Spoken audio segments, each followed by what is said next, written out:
Hai adik, hari ini hari Minggu. Adik-adik siap memuji Tuhan?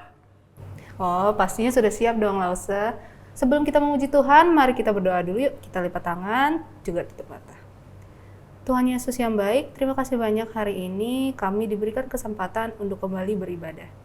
Engkau berikan ketenangan hati dan juga fokus pikiran supaya apa yang mau Tuhan sampaikan kepada kami bisa kami tanam dalam hati kami dan boleh jadi berkat buat hidup kami dan juga orang-orang di sekitar kami. Haleluya, amin. Adik-adik, Tuhan Yesus itu baik. Mari kita menyanyikan lagu Datanglah Kebaiknya.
Adik-adik, kalau kita mau pergi ke suatu tempat, biasanya kita bersiap-siap dulu ya.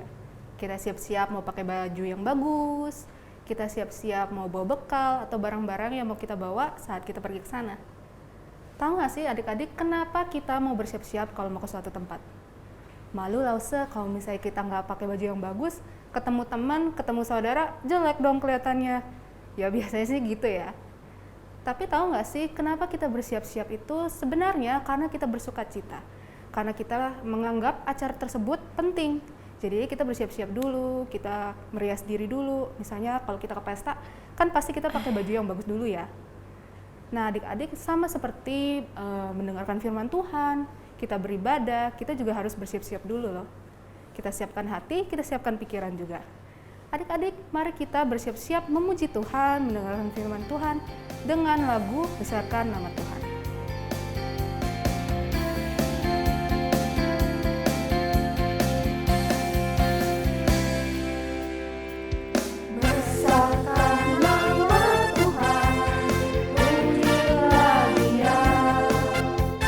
Kemurahan-Nya besar, Dia yang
firman Tuhan.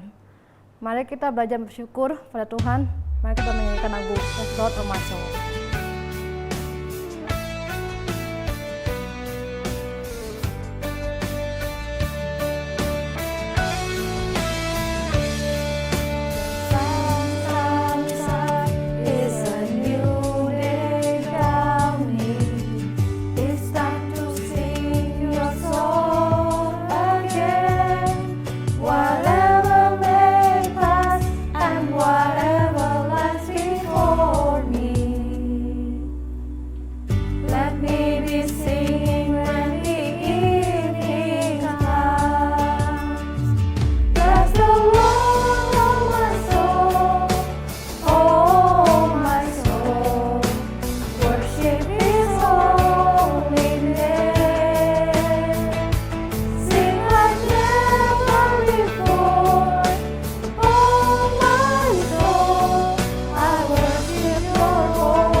Anak-anak, pernahkah kalian menonton film dengan tema kiamat? Lause ingat di tahun 2009 yang lalu ada sebuah film yang cukup sukses masuk box office. Film itu berjudul 2012. Anak-anak, kalian pernah mendengar tentang film ini atau pernah menontonnya? Film ini mengambil inspirasi dari ramalan kiamat pada tahun 2012. Ya, berdasarkan kalender suku Maya yang berakhir pada tanggal 21 Desember 2012. Nah, mendengar kata kiamat atau kedatangan Tuhan Yesus kembali, masyarakat menjadi heboh, ya, menjadi gempar. Nah, kehebohan ini disebabkan karena apa? Karena munculnya berbagai prediksi dari para ahli atau orang-orang tertentu mengenai kapan kiamat akan terjadi. Nah, bagaimana dengan kita? Apakah kita percaya atau tidak dengan ramalan kiamat? Ya, tentu saja orang ada yang percaya, ada yang tidak. Namun kita sebagai anak-anak Tuhan, apakah kita percaya atau tidak? Dan bagaimana kata Alkitab mengenai hal ini? Mari sebelum melanjutkan firman Tuhan, Lause mengajak kita semua untuk berdoa terlebih dahulu. Tuhan, terima kasih untuk kesempatan yang Tuhan berikan pada kami pada hari ini. Kami boleh belajar firman Tuhan. Tuhan, tolong kami agar dapat mendengarkan dengan baik, agar dapat membuka hati kami siap untuk menerima firman Tuhan. Kiranya Roh Kudus menolong setiap kami. Terima kasih Tuhan. Di dalam nama Tuhan Yesus kami berdoa. Amin. Anak-anak, Alkitab di dalam Matius 24 ayat 36 mengatakan bahwa tidak ada seorang pun yang dapat mengetahui hari dan saat kedatangan Tuhan Yesus. Ya, ini kata Alkitab loh. Jadi, kita jangan mau ditipu. Karena apa? Tidak ada seorang pun yang tahu kapan Tuhan Yesus akan datang kembali. Ya. Nah, anak-anak, jadi Tuhan Yesus tidak menghendaki agar murid-muridnya ataupun kita semua mempersoalkan kapan Tuhan akan datang kembali. Ya, yang Tuhan Yesus kehendaki adalah kita harus selalu berjaga-jaga. Ya, Tuhan Yesus memberikan nasihat kepada kita semua di dalam Matius 24 ayat 42. Yuk kita buka Alkitab kita. Matius 24 ayat 42. Ini nasihat Tuhan Yesus. Karena itu berjaga-jagalah, sebab kamu tidak tahu pada hari mana Tuhanmu datang. Ya, anak-anak, Tuhan Yesus pasti akan datang kembali. Namun kita tidak tahu kapan waktunya. Yang Tuhan kehendaki adalah kita sebagai anak-anak Tuhan harus selalu berjaga-jaga, siap siaga. Ya, selalu siap, kapanpun Tuhan datang kita siap. Pertanyaannya, apakah kita sudah siap? Apakah selama ini kita sudah berjaga-jaga? Ya, berjaga-jaga itu bukan dalam jangka waktu tertentu saja, tetapi berjaga-jaga sepanjang kita hidup di dunia ini sambil menantikan kedatangan Tuhan Yesus. Berjaga-jaga itu seperti apa, Lause? Nah, anak-anak, berjaga-jaga itu misalnya seperti ini nih. Pada suatu hari, guru mengadakan ulangan mendadak. Namanya ulangan mendadak, ya pasti kita tidak tahu. Kita tidak diberitahu sebelumnya. Bagaimana respon kita? Terkejut? Takut? Cemas? Tidak siap? Nah, kalau kita berjaga-jaga, berarti kita siap kapanpun ulangan dilakukan. Ya, jika kita selalu mendengarkan, menyimak pelajaran yang diberikan oleh guru dengan baik setiap pelajaran, terus kita mengulanginya kembali di rumah, dan ketika guru memberikan tugas atau PR, kita mengerjakannya dengan sungguh-sungguh, kita mengerti, kita memahami pelajaran yang diberikan, maka kapanpun ulangan diberikan, kita akan siap. Demikian juga dengan kedatangan Tuhan Yesus. Kapanpun Tuhan Yesus datang, jika kita selalu berjaga-jaga, kita akan siap menantikan kedatangan Tuhan Yesus. Namun, ketika kita menanti, seringkali kita merasa bosan atau lelah dalam menanti sesuatu, sehingga kita menjadi bersikap masa bodoh, acuh tak acuh, cuek. Kita malah berbuat dosa. Nah, anak-anak, Tuhan Yesus memberikan perumpamaan kepada kita semua.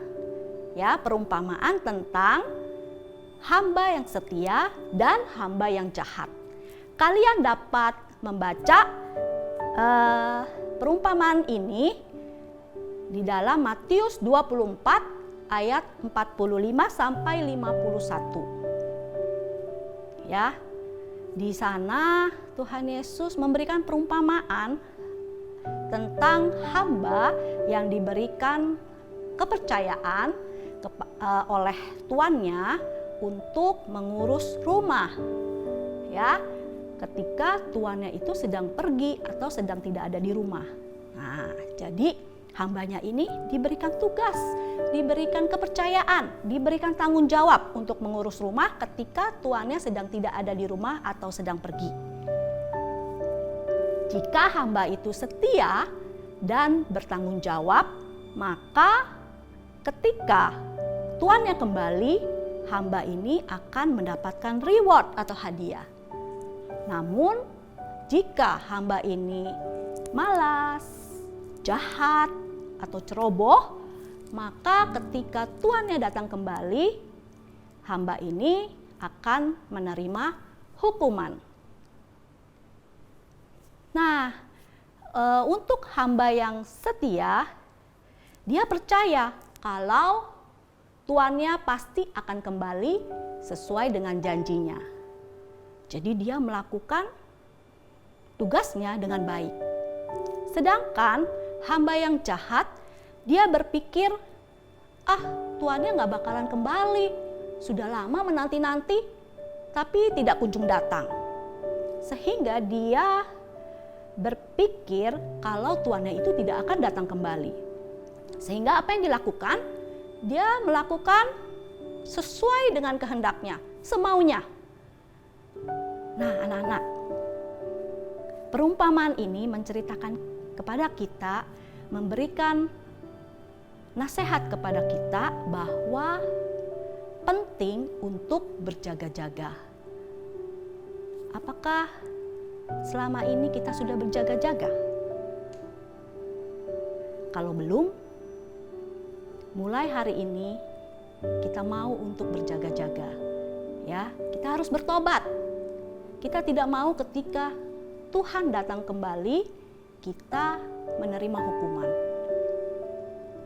Ya, perumpamaan ini, hamba adalah kita semua dan Tuhan adalah Tuhan kita. Bagaimana kita dapat berjaga-jaga? Nah, anak-anak, kita dapat berjaga-jaga dengan cara pertama, setia. Setia berdoa, setia baca firman Tuhan dan melakukan firman Tuhan, setia beribadah. Sebagai anak Tuhan, kita harus selalu berkomunikasi dengan Tuhan. Kita harus mempunyai hubungan yang baik dengan Tuhan. Ya, jadi kita harus selalu berdoa setiap hari. Dan juga jangan lupa untuk baca firman Tuhan. Yang kedua, bersikap bijaksana atau berhikmat. Tidak semua orang pintar bijaksana. Apa itu bijaksana? Bijaksana itu adalah orang yang setiap keputusannya, yang setiap apa yang dia lakukan sesuai dengan maunya Tuhan. Seperti Salomo meminta hikmat dari Tuhan. Ya, nah, ketika kita berjaga-jaga, kita melakukan hal ini. Jadi bagaimana anak-anak? Ketika Tuhan Yesus datang ke dunia di waktu yang tidak kita duga, apa yang kita lakukan? Mungkin Tuhan Yesus datang pada malam hari. Apakah kita sudah berdoa sebelum tidur? Atau mungkin Tuhan Yesus datang ketika kalian sedang mengerjakan ulangan di sekolah? Apakah ketika Tuhan datang kalian sedang mengerjakan ulangan dengan baik, sendiri, dengan jujur? Atau kalian mengerjakannya sambil nyontek? Atau mungkin Tuhan Yesus datang ketika hari Minggu pada saat ibadah sekolah minggu. Apakah ketika Tuhan datang kalian sedang beribadah atau kalian malah tidak ibadah dan melakukan hal yang lain? Ingat, Tuhan Yesus pasti akan datang kembali. Walaupun kita tidak tahu kapan dia akan datang. Namun, kita harus selalu berjaga-jaga seperti yang Tuhan nasihatkan kepada kita semua. Sehingga ketika Tuhan Yesus datang, Dia menjumpai kita sebagai hamba yang setia, bukan hamba yang jahat. Maukah anak-anak kalian berjaga-jaga mulai saat ini? Menantikan kedatangan Tuhan. Nah, untuk mengingatkan kita supaya kita selalu berjaga-jaga, kita akan menghafal ayat hafalan yang tadi sudah kita baca. Ya, Matius 24 ayat 42. Ya, kita baca lagi 2 kali ya sambil kita ingat.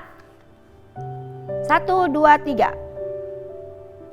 Karena itu berjaga-jagalah sebab kamu tidak tahu pada hari mana Tuhanmu datang. Sekali lagi ya. Matius 24 ayat 42. Karena itu berjaga-jagalah sebab kamu tidak tahu pada hari mana Tuhanmu datang. Biarlah Roh Kudus menolong kita semua untuk berjaga-jaga dalam menantikan kedatangan Tuhan Yesus kembali. Amin.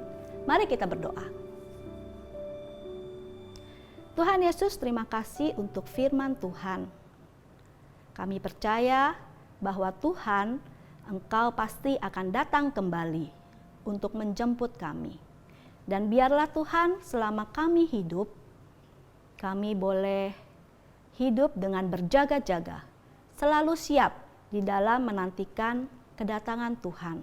Kami melakukan apa yang seharusnya sebagai anak Tuhan lakukan. Terima kasih Tuhan, biarlah Engkau yang akan menolong memampukan kami. Kami mau serahkan diri kami, hidup kami ke dalam tangan Tuhan. Di dalam nama Tuhan Yesus kami berdoa. Amin. Sampai jumpa anak-anak dalam ibadah minggu depan. Tuhan Yesus memberkati.